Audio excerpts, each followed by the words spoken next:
He emptied our house while I slept, after one drunken mistake at the office party. Hi everyone, welcome back. If you've ever had a moment where one bad decision spiraled into the loss of everything you held dear, this story will hit close to home. My name is Natalie, I'm 29 years old, and just a few months ago, I thought my life was everything I had ever hoped for.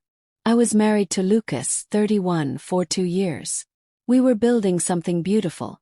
A stable home, a life full of promise, and dreams we believed were unshakable. But all of it came crashing down in a way I never could have predicted. The morning it happened felt off from the moment I woke up. Our home, once filled with warmth and laughter, was almost entirely empty. Furniture, appliances, even the framed photos on the walls. Gone. At first I thought we had been robbed. But the locks weren't broken, and nothing was ransacked. That's when I saw the note on the counter, scrawled in Lucas's familiar handwriting. Happy New Year, Natalie. May your new beginnings treat you better than I did. I collapsed into a chair, heart pounding, struggling to make sense of what I was seeing. The man who once stood by my side during the darkest chapters of my life had vanished. No warning, no explanation.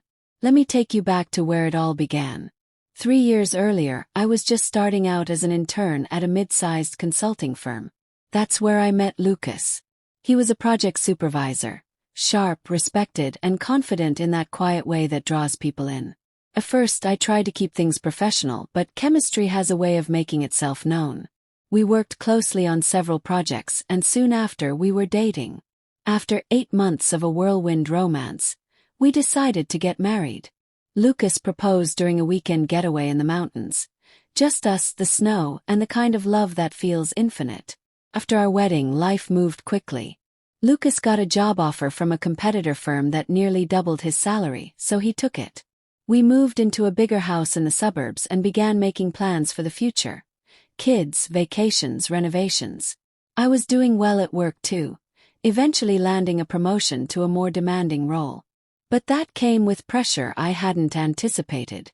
I started bringing work home, staying up late, and slowly leaned into drinking as a way to unwind. What began as a glass of wine after work turned into a bottle.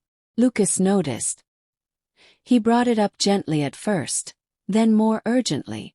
But I brushed it off, telling him I had it under control. I didn't. Things spiraled until one night I blacked out entirely. I knew then that I had to get help.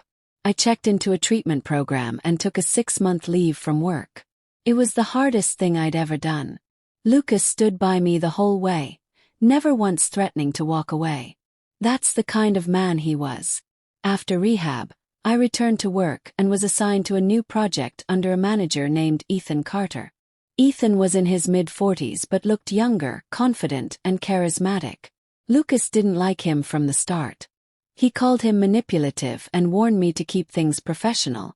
I chalked it up to jealousy and told Lucas he was overreacting.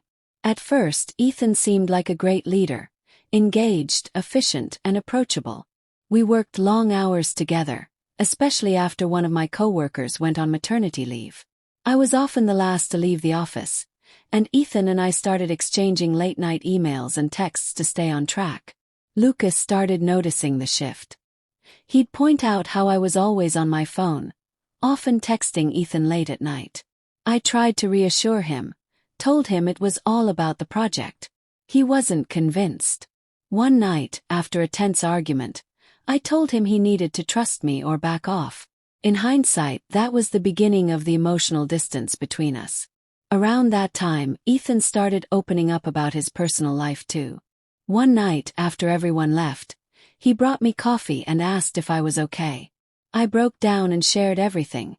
How strained things had gotten with Lucas, how guilty I felt about my past, how hard it was to keep up appearances. He listened quietly. And then I made a mistake. In a moment of emotional vulnerability, I hugged him. And then I kissed him. It wasn't planned, it wasn't romantic. It was a confused, desperate action that I regretted the moment it happened. We both pulled back instantly.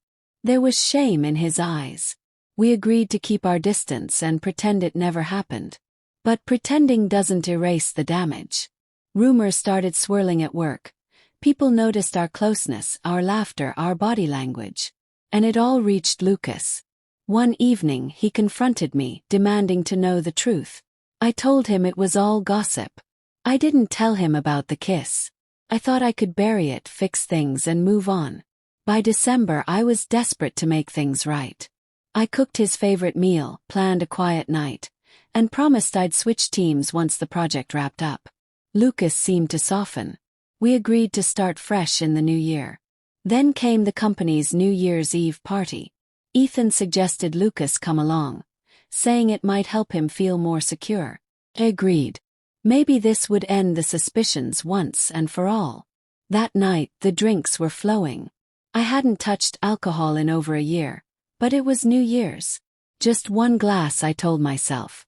One turned into 5. Lucas was visibly upset. I waved him off. It's New Year's, relax, I told him, slurring slightly. At some point I sat between him and Ethan. I don't remember much after that.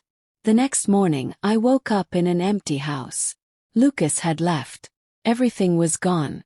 I tried calling. Nothing. I found that note and read it over and over, unable to process it. What had happened the night before? In a haze, I texted Ethan asking to meet. We sat down in a cafe, and that's when the full weight of the night came crashing down. He told me Lucas had tried to cut me off from more drinks. I resisted. We argued loudly. At midnight, I had clinked glasses with Ethan, hugging him tightly. There had been another kiss. This time. It wasn't subtle. Lucas saw. He left. I sat there frozen, tears running down my cheeks. I had destroyed the one relationship that had withstood every storm. And for what? For a moment of drunken escape and an emotional wound I never truly healed. Now, months later, I live in a small apartment with no pictures on the walls and too much silence. Lucas hasn't reached out, and I doubt he ever will. I'm sober again, but this time the emptiness isn't just from the lack of alcohol. It's from the absence of a man who once stood by me when no one else would. Trust is fragile. Sometimes it's not the affair that ends a marriage. It's the secrets, the emotional distance, and the choices we justify in moments of weakness. If you're lucky enough to have someone who chooses you at your worst, don't give them reasons to doubt you at your best.